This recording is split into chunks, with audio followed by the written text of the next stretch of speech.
So we'll start with the name. Was the first English word in the thesauruses that I liked that matched the criteria for what I was looking for. Because at that time, iTunes podcast, I thought I was going to be a podcast, showed up alphabetically. So it's like, okay, well, we got to start at A because I want to be first. And then Arcane also fits this kind of mysterious, elusive aspect of, all the psychedelics and these weird Indian compositions I've studied my whole life. And then the bear, the bear is an interesting one because I knew we were going to be market focused. And a lot of people think that the bull market is like, that's where the geniuses are. But the bull markets are made of stupid people because everybody can make money in a bull market. The people that survive the bear markets and know how to do well in the bear market are effectively the ones that you should be looking to for guidance.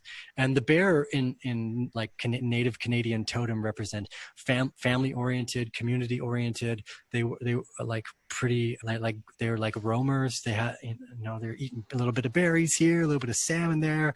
I just like the general, like, okay, so I'm like the mysterious bear. I'm like, I like this. This is a broad enough brand that I can follow down the nature of what I want to do. And my focus was just to create something. Like my base mission was communicate value.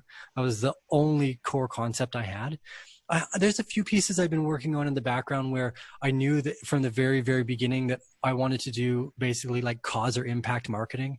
I knew that I'm like, okay, I know from my SEO and my PPC stuff, my advertising days, that I can build a channel around, even if it was just turmeric tea, effectively, that would make enough money through what I was doing to have a part where we would spend our marketing budget on visiting orphanages or helping animal conservation, or what.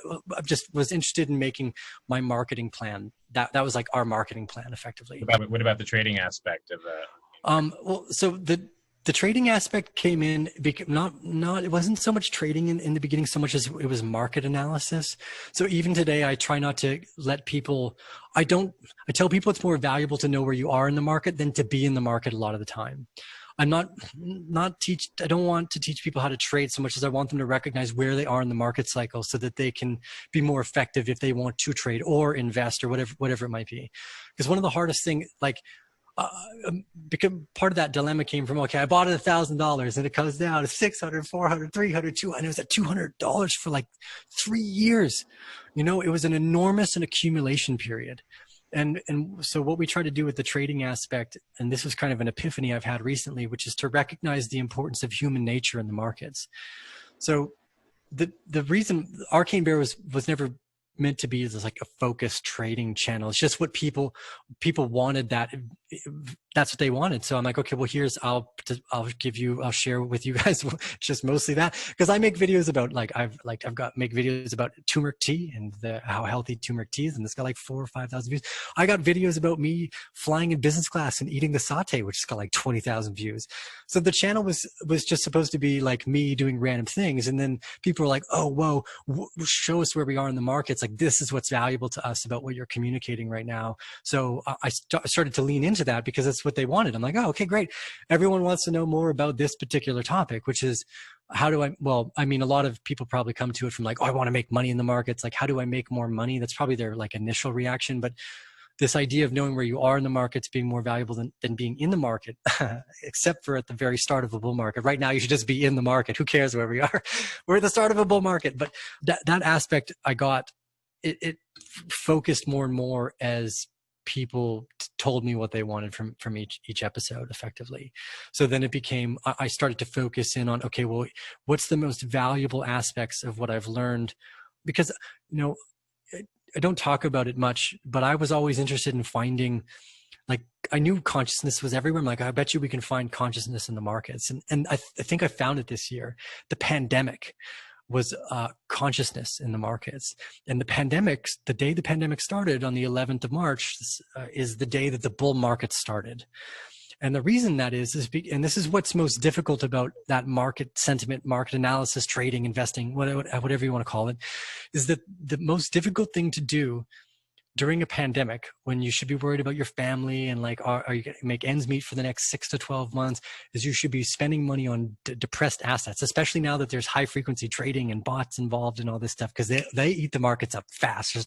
Nobody needs to wait. It's not like Jesse Livermore in 1930s getting called by JP Morgan and him being like, you're going to have to buy now. He's like, okay. It's like, it's much different. People just have computers, like the biggest funds on the planet right now, like Renaissance Medallion. There's no person clicking a buy or sell button. It's just computer, because we make the mistake of being human. So the markets have gotten good at exploiting our humanness effectively, because the reason the best time to buy is in the absolute height of fear is because that's when the things are most depressed. And that's when the people that have the most money can accumulate them without caring what the next 5 to 10 years might be like. So this, trying to share with people that the fact that you can find consciousness, or I guess more simply you could say less frivolous, would be just human nature. So I try to, remind people like, okay, well, are you meditating with your trades? Are you really planned out? Are you building a campaign? Not like, because I'm not trying to move in and out of a market cycle. I'm trying to build one big long position for the whole market cycle up. And then as soon as that stops, I'm probably going to sell short this time, because there's just as much money on the way down too. And there's even less people on that side of the trade. It's actually almost easier to some degree. So that core syllabus, was never my intention.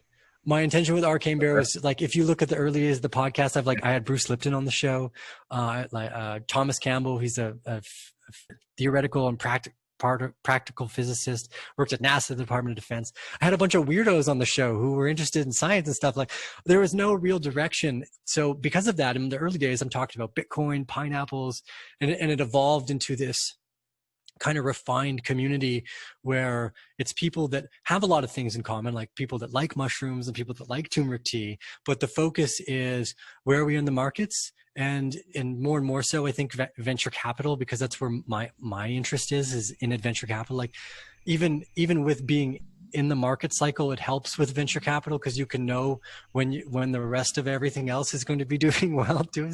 It's not just Bitcoin that's in a bull market. The whole sector moves. Like, so we in the bear community talk about this insidious comp man, and he's the guy on the other side of the trades that's gotten like professional at taking all the retail traders' money. The guy that sold me Bitcoin at $1,000 back in 2012 or whatever it was, because this ecosystem is kind of not a zero sum game where if I have a sandwich and all of a sudden now I don't have a sandwich and someone else has that sandwich, like that's what trading is. Like, one person has an asset. It's like a hot potato type of game.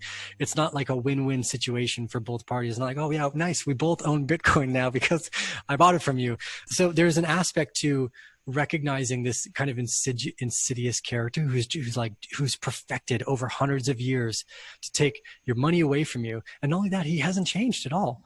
The fact that you can see this kind of footprint. Now, it doesn't always work out. You have to adjust with risk. You have to play the game, right? There's no, it's like silver bullet to trading, but it's very, very, very surprising how accurate being able to measure human nature over thinking you're looking at like an advanced market. Like, I'm not looking at indicators of like real buy and sell pressure necessarily. I'm looking at indicators of human nature. And I can see that by looking at the volatility index. I can see that by looking at the S&P 500 and gold. I can see that by looking at people in their regular day life, what's going on in the world. And more specifically, I guess what's going on in the United States seems to be a pretty big deal for the rest of the world. So because that focus in the syllabus ended up being because I was broad spectrum, communicate any value I could find. I was like, anything ayahuasca, great. This specific sector, this specific niche became the most long-term interesting because of that altruistic view in business. Like when I started business, it's because I wanted, like I said, I wanted to try to help repay the karmic debt I have for even being here. So should generally mean I'm doing something positive for the world, hopefully.